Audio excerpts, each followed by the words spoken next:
the director's box at Close Sutton, home to some of Ireland's top hurlers and steeplechasers. The fellow over my shoulder here, Hurricane Fly.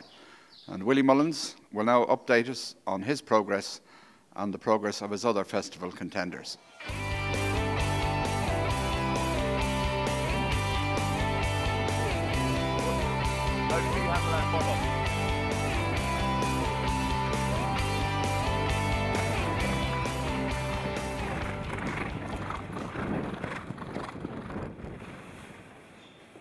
We've had a great season with him. He's been good and strong since he came back in, and he's held on to his condition, held on to everything. Don't think we've had any setbacks. You know, it's just a real good year, like it was 2 years ago. And I keep saying this, that he's so far so good. Fingers crossed, we can just keep him that way. And when you say the same as it was 2 years ago, just remind us of what the problems were last season. Well, I don't think he came back in the same condition from grass for some reason or another, and he wasn't pleasing me in any of his work. Every time I worked him, he didn't seem to do after his work, didn't eat up maybe the way he should be, the way I would expect him, and I didn't run him, so we just ran him I think 3 times, was it last year, and except for the blip in Cheltenham, he won the other 2, but to me, he was never himself, really. Maybe that we got him right for his runs, but you know, Cheltenham was still a bit of a disappointment. But however, I'm focusing on this season and the next few weeks, and we think he's really right. And ground doesn't seem to make any difference to him. No, trip or ground, he'd stay a lot longer than 2 miles. I mean, he's won grade 1s over 2.5 in heavy ground. I'd have no doubt he'd go on, he'd win over 3 miles. So I suppose going to Cheltenham, ground is not the biggest worry, and if it came up soft, it might even suit us better. And what has you sort of the happiest about the situation with Hurricane Fly this year? Is it what he's been showing you at home, or what he's done in his couple of races? Oh, what he's been showing me at home, and the strength he has retained all through the season. He's just hasn't ever really. Maybe at one stage after his first run, I thought he might have looked as if he had a race, and probably, you know, I was hard enough to get on him to get him right for that first run. But he took it well, and within a few days he was back to himself,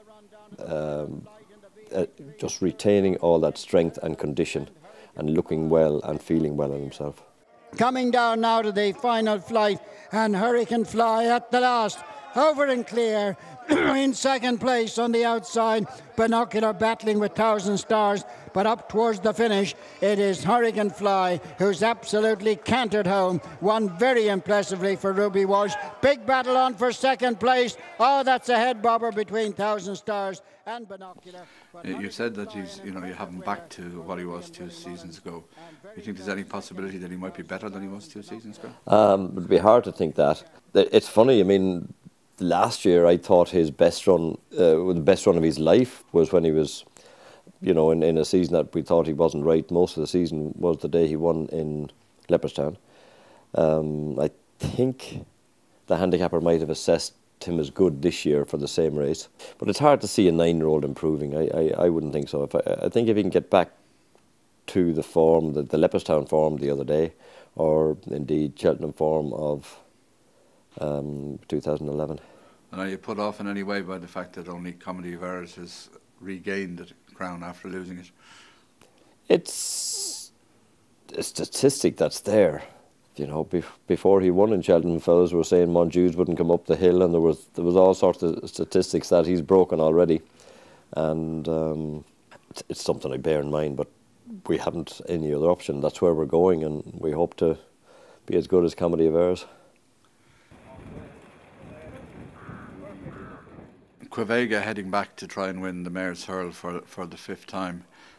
We don't see much of her from Cheltenham to Cheltenham, but that policy has paid off for you in the past.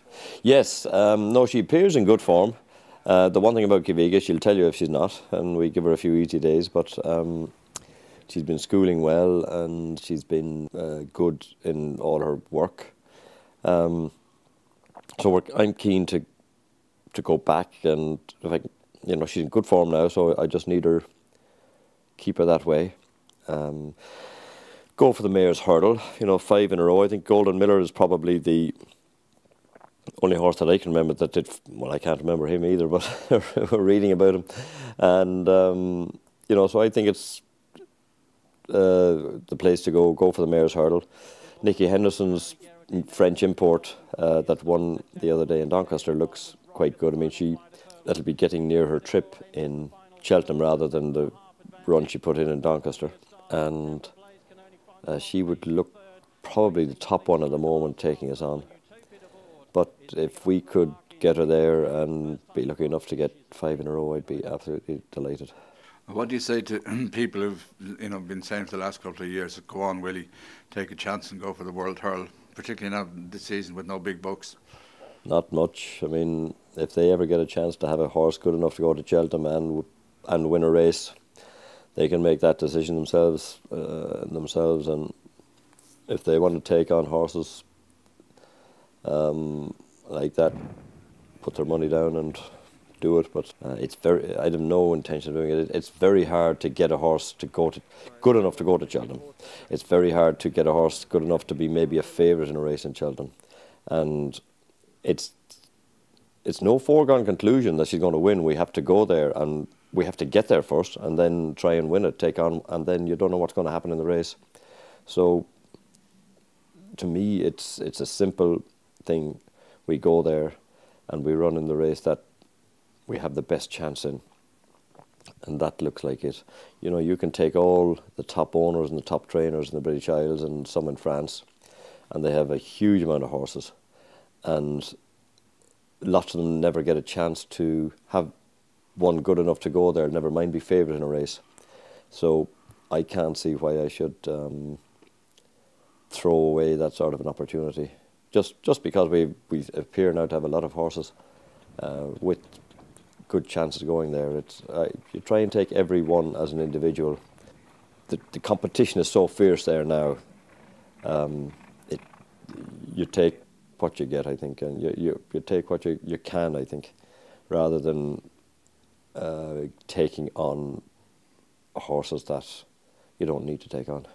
And Pont Alexander over the last and clear of Sizing Gold, and on the run up towards the finish, it's Pont Alexander, who impressed so many when winning at Navan, is doing it yet again here to win the Synergy Security Solutions Novice Hurdle. Pont Alexander and Ruby Walsh clear. You have a very strong hand in the Novice Hurl division this season. Pont Alexander has been particularly impressive.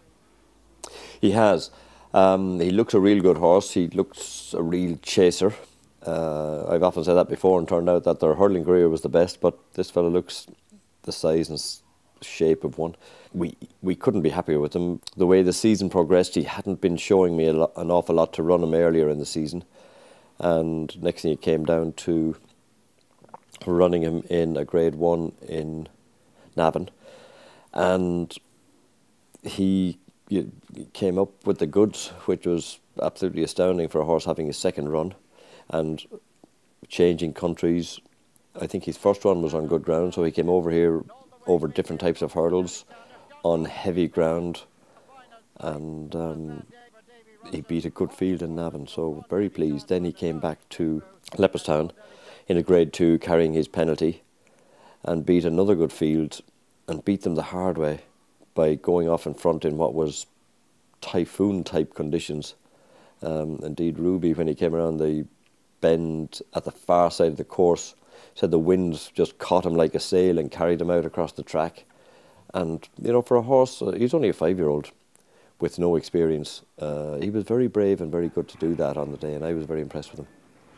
He's a horse that you liked immediately you saw him in France. Yes, I mean, he's a big horse. He's about 16'3". His size and scope, I mean, Florida Pearl was probably the last one I saw with that sort of size being as big. Lots of horses are tall and narrow, or they're small and fat, but this fella has the strength with the size and the shape and lots of things. Everything is right to look at him, I think, and plus he has the engine. And would better ground at Cheltenham be any concern? We think he's a better ground horse. He's bred to be a better ground horse. The French trainer we bought him off said he won on good ground. He'd never galloped him on soft ground. So we were concerned, especially here at home. He wasn't showing me that he was a superstar on the gallops. And but then the more we got stuck into him, the more he was showing me that the amount of stamina he has. That's probably his forte. So, but you know, they go such a lick in Cheltenham. There's every race is won with stamina. You don't win a race unless you've got stamina in the first place. And the Neptune is a likely race for him? I think the Neptune is the race, yeah. I mean, the same owner has Ballycasey, and he looks more like a 3 mile horse, and he'll probably go for the Albert Bartlett. That's the plan at the moment. However, you don't know what's going to come out of what race, or what horse might not make Cheltenham for different reasons, a cough, a cold, a stone bruise, you know, various things. So at the moment, that's the way I'm thinking, but things can change at the last minute. You have a high opinion of Ballycasey, obviously. Yeah, he's probably a little bit under the radar because of the route we've gone with them this year, but we've had a few other horses that we're trying to keep them all apart, and Ballycasey does nice homework. So I think he's well up to being aimed for the Albert Bartlett. So he's obviously a stayer with a sort of bit of speed as well. He stays all day. By presenting will go on good ground, and so I think he'll improve again when he gets over to Cheltenham. And the good gallop they go in that race will bring out the best in him as well. The William Hill Supreme Novices Hurl, the first race at the festival. You have a few possible contenders for that. Yes, Mazel Tov won very well, beat another good field in Punchestown the other day. You know, so I think at the moment that's where he goes. He'll have entries in the Neptune as well. But I think I'm going to go down that direction with him. He's been a good bumper horse. He's once again trying to keep him apart from the likes of On It 2 and Champagne Fever. Maybe he just wasn't on everyone's lips, but after the other day, I think that was good.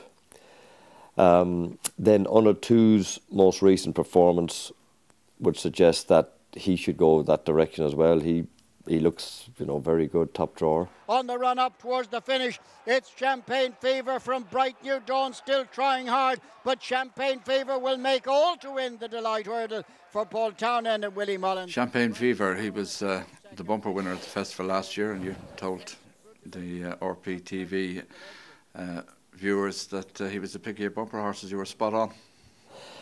I see, I've forgotten that, but at least he's put his bad run behind him now, and might be on course again for the Sun Alliance. Sorry, the Supreme Novice. But I keep saying to people that you got to, he's had that good run now, but he still could go for the Neptune. Actual fact, with his pedigree, he'd go for the Albert Bartlett as well, but it's good to see him back in good form. Yeah. You've always said that sort of chasing would be his game. I think so. Could have gone chasing this year. He jumps well enough, but I just felt he mightn't have enough experience racing. So even though it might look a waste going hurdling, they pick up a lot of experience at little cost, I think, to go for racing, especially the style he races. I thought he might need that. We found out a lot more about him during the current year. A few weeks to go yet, but at this stage, is there one horse that you're really looking forward to more than the others? I imagine it has to be Pont Alexander, to see what he can do. He's shown us plenty at home here. He looks like a chaser, so if he can show good ability around a track like Cheltenham. He's won twice left-handed for us on 2 stiff tracks, Leopardstown and Navan, and Cheltenham is the same. And he's the one that, for the future, you'd hope that he can take travelling and take to Cheltenham, and whatever he does this year over hurdles, that we're always tend to be looking forward over fences, and if he can put in a good performance this year, he'd want to be looking forward to, yeah.